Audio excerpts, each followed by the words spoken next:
Solo versus Squad. Bro, unmöglich. In meinen Lobbys. Ich habe keinen Bock mehr. Ich gehe. Warte, bevor du gehst, lass mich erklären, warum es doch sinnvoll ist, das in dein Training mit einzubauen und wie du damit dein Spiel aufs nächste Level bringen kannst. Viel Spaß!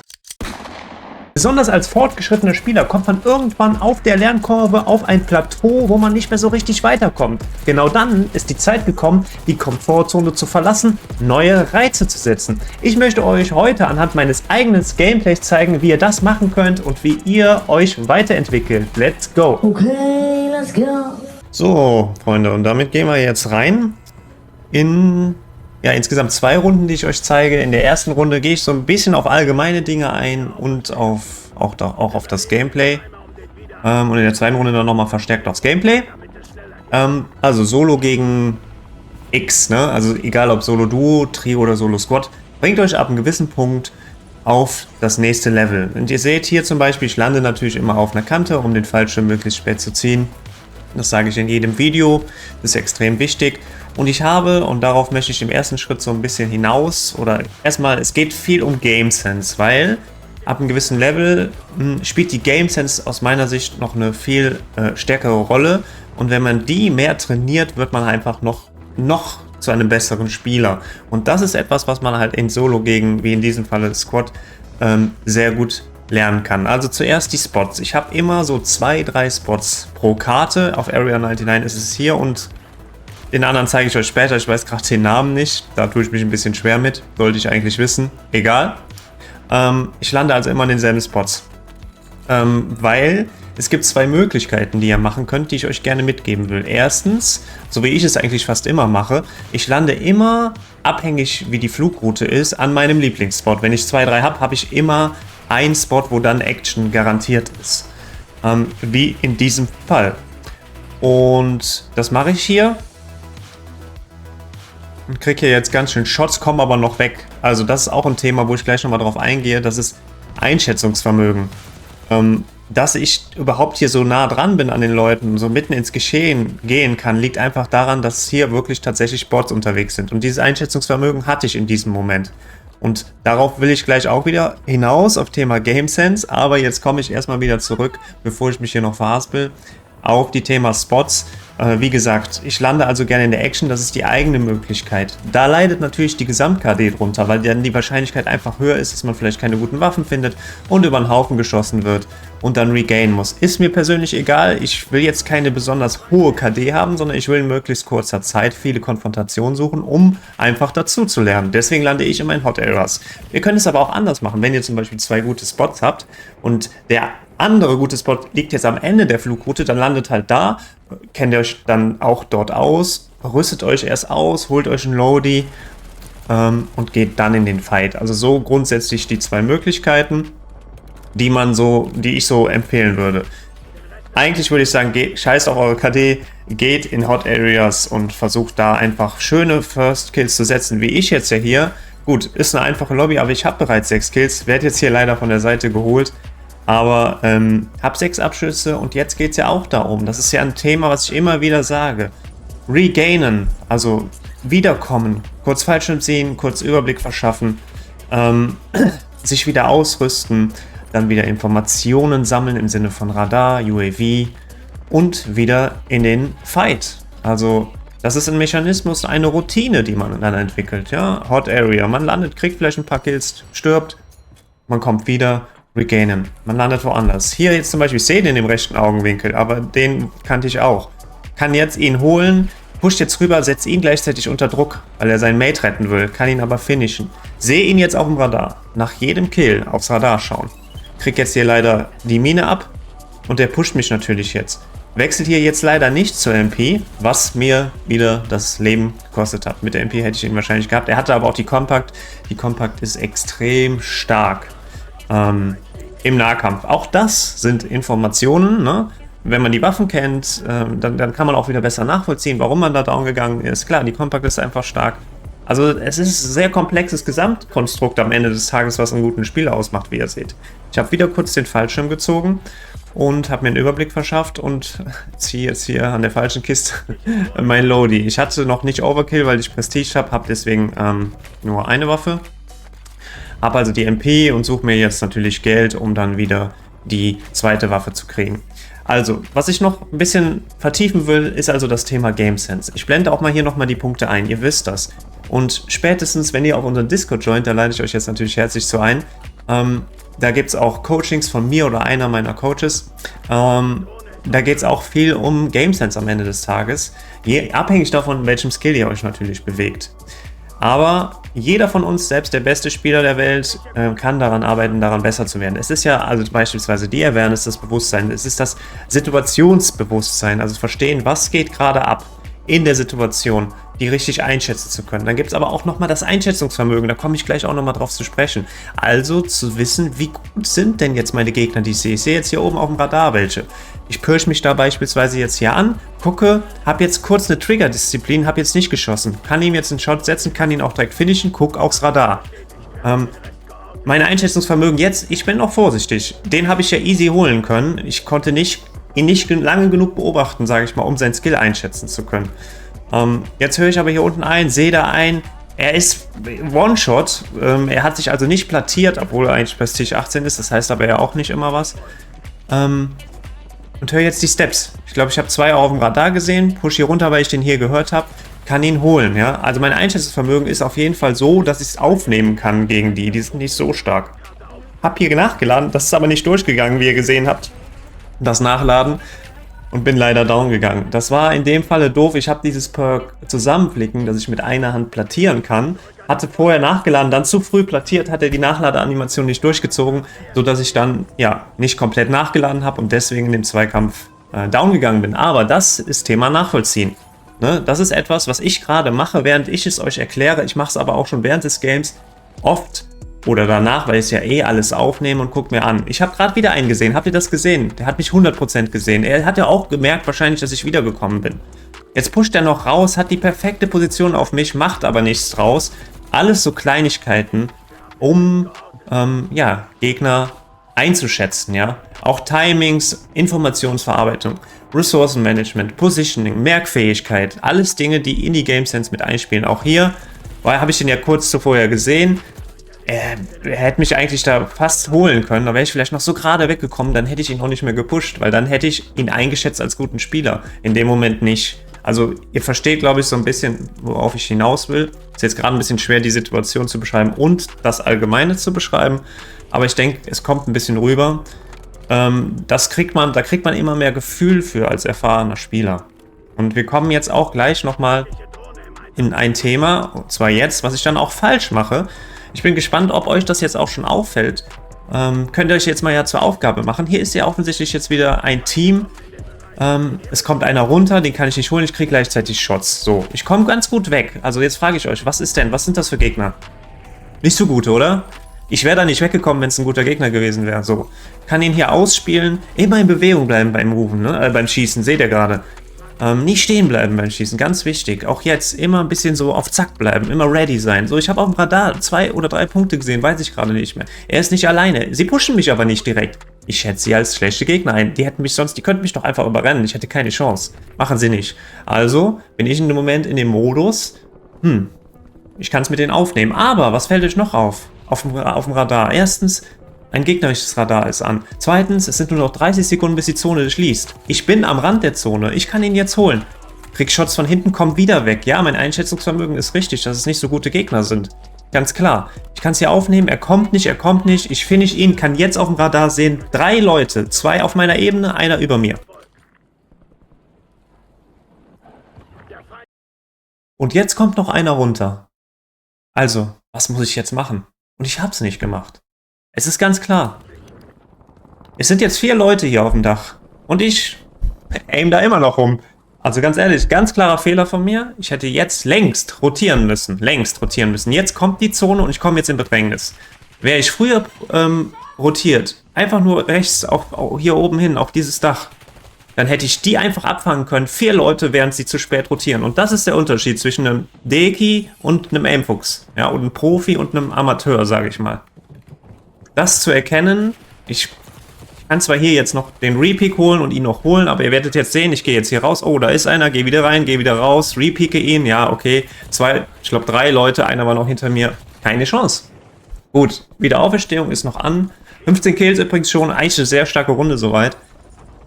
War aber ein Fehler, vermeidbarer Fehler. Und wäre ich da einfach frühzeitig rotiert in die Power-Position gegenüber auf High Ground. Ich will jetzt nochmal was zum Thema VPN sagen. Und zwar, ihr müsst, ich fange mal mit den Amerikanern an. Ich gucke auch viele amerikanische YouTuber und da sind viele wie Berger und Kappa Joe, die sind super, ich mag die total, super YouTuber. Aber die sagen auch alle, ich benutze kein VPN. Bei mir ist alles real, ne? So, da sage ich immer, das ist die halbe Wahrheit, weil das sind Content Creator Vollzeit. Die stehen morgens auf, dann zocken die 3-4 Stunden und haben die Good Morning Lobbys, ja? In Amerika. In Amerika habt ihr sowieso einfache Lobbys. Wenn ihr eine gewisse Erfahrung habt im Spiel und ihr guckt so YouTuber zu, dann seht ihr das. Und klar sagen die dann, ich habe kein VPN, aber sie haben trotzdem viel bessere Lobbys, grundsätzlich schon in Amerika als in Europa. Und sie haben die Good Morning Lobbys. Also ist es auch ein Stück weit unfair gegenüber denen, die einen Vollzeitjob haben, abends nach Hause kommen und dann, wenn alle Gamer zocken, auch zocken müssen und dann viel schwere Gegner haben. So. Das ist meine Meinung erstmal. Und es ist nun mal so, wie es ist. VPN ist Teil des Spiels. Man kann es nutzen. Es ist nicht verboten, man kriegt keinen Shadowban davon. Du kriegst höchstens einen Shadowban, weil dich zu viele Spieler reporten, die viel schlechter sind als du und dich als Cheater einschätzen. Meine Meinung, ist alles meine Meinung. Und ich sage sogar, du nutzt VPN nicht unbedingt im Solo, aber wenn ihr jetzt Solo gegen SWAT spielt, würde ich tatsächlich euch an der einen oder anderen Stelle, ich empfehle es jetzt nicht, aber ihr könnt es mal machen, wenn ihr wollt.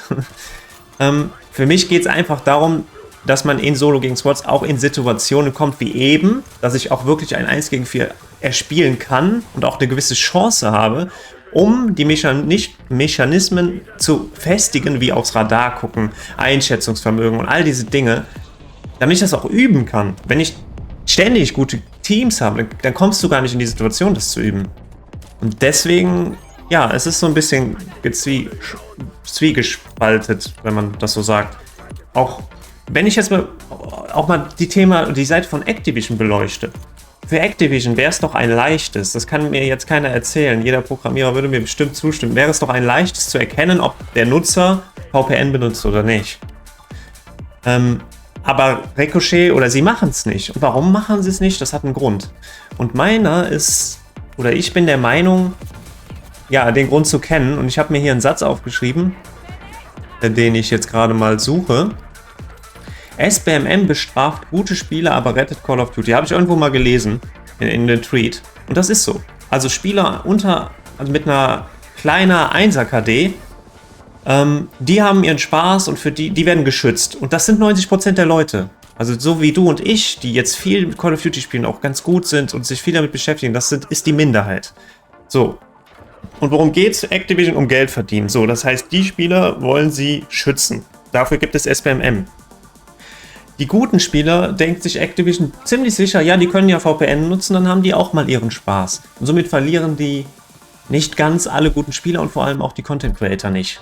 Ja, die wiederum Werbung machen für die anderen. Und deswegen gehen die nicht gegen VPN vor. Da bin ich davon überzeugt, weil jetzt endlich haben sie sowas von den schlechten Spielern, sage ich mal, und von den guten Spielern. Also sie halten die bei Laune und verdienen mehr Geld. Das ist der Grund aus meiner Sicht, ganz einfach. Zweiten Runde. Für die noch da sind, die sind ja wirklich interessiert. Lasst doch jetzt gerne ein Abo und ein Like da. Über 70% von euch schauen mich regelmäßig, haben mich aber noch nicht abonniert. Hier hatten wir gerade schön gesehen, Trigger-Disziplin. Das heißt, nicht immer sofort schießen. Ich warte auf den richtigen Moment. Jetzt schieße ich auf ihn, auch wenn das vielleicht auch immer noch nicht der perfekte Moment war, er hier rumhampelt. Ich habe ihn gekillt, guck direkt aufs Radar. Einer über mir, einer unter mir. So, hier Steps. Das war der von unten. Ich weiß, dass der da drin ist. Ich pushe ihn aber nicht. Ich hätte total den Nachteil, ihn jetzt zu pushen. Er hat einen totalen Vorteil. Ich weiß nicht genau, wo er ist, wo er da hockt. Es ist dunkel. Darauf lasse ich mich nicht ein. Auch das zu erkennen, ja. Und sich eben nicht drauf einzulassen. Das andere ist, was fällt euch auf? Genau, ich hatte gerade in dem LMG nur noch 5 Schuss drin. Auch das Thema Awareness, Thema Bewusstsein. Mir war das durchaus bewusst und habe jetzt sogar einfach noch eine andere Waffe genutzt. Hier muss er ja noch irgendwo sein, deswegen gehe ich hier so vorsichtig vor. Kann das Schild brechen und entscheide mich deswegen zu pushen. Das ist wieder so ein bisschen dieses Feeling. Ich war ja vorsichtig vorgegangen. Ich war immer bereit, aus der Tür auch wieder abhauen zu können. Für den Fall, dass ich jetzt die Shots kriege. Und ja, aber ich konnte ihm ja sein Schild brechen. Hier ein Easy Kill. Zieht den Pfeil schon wieder zu spät. Und jetzt werde ich gelasert. Keine Ahnung von wo. Ich habe ihn überhaupt nicht gehört. Kill Cam gucken, nachvollziehen. Ich habe kurz geguckt, ich wusste die ganze Zeit, okay, der hat die ganze Zeit in der Ecke gecampt, hat auf seinen richtigen Moment gewartet. Deswegen habe ich ihn nicht gehört. Ich lande wieder perfekt auf der Ecke und regaine. Ich lande wieder in demselben Spot, weil ich weiß, da war nicht so viel los. Springe jetzt zur nächsten Situation, hatte mir eine Waffe besorgt, misch mich hier in die Third Party ein. Third Party, ihr wisst's. Kann zwar hier keinen Kill holen, hab's aber versucht. Und was habe ich? Geld, richtig. Deswegen gehe ich jetzt zum Shop, brech's dann aber doch ab. Aber in dem Moment habe ich das gedacht, habe aber hier was gehört.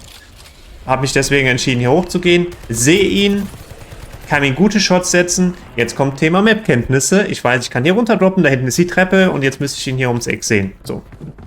Links Steps, hab kurz gecheckt, da ist keiner. Sehe ihn, kann ihn finishen. Der andere kommt. Bisschen Pech gehabt, würde ich sagen. Hätte ich keinen Dropshot gemacht und ihn nicht sofort gefinisht, hätte ich vielleicht wegkommen können und das 1 gegen 2 gewinnen können. Aber es war jetzt nicht allzu schlecht, mache ich mir keine großen Vorwürfe. Kurz Fallschirm ziehen in der Luft, Überblick verschaffen. Ich sehe, da kommt einer runter, wo ich sonst gerne lande. Entscheide mich kurzfristig um, weil hier habe ich keinen gesehen. Lande auf dem Dach und höre es mal. Hör Steps unter mir. Ich sehe unten links 12 Sekunden. Die muss ich überleben, damit, wenn ich jetzt sterbe, nicht aus der Runde geschmissen werde. Deswegen bleibe ich erstmal auf dem Dach. Auch wenn ich nur eine Pistole habe, bis die Sekunden abgelaufen sind. Ich glaube, ich kriege jetzt Shots. Ja, genau, vom Kranhaus. Kann mich hier in Deckung bringen. Die Sekunden sind abgelaufen. Jetzt ist mir alles egal. Jetzt kann ich auch von mir aus down gehen. Spring einfach runter. Find hier schnell noch eine Waffe. Hör Steps über mir.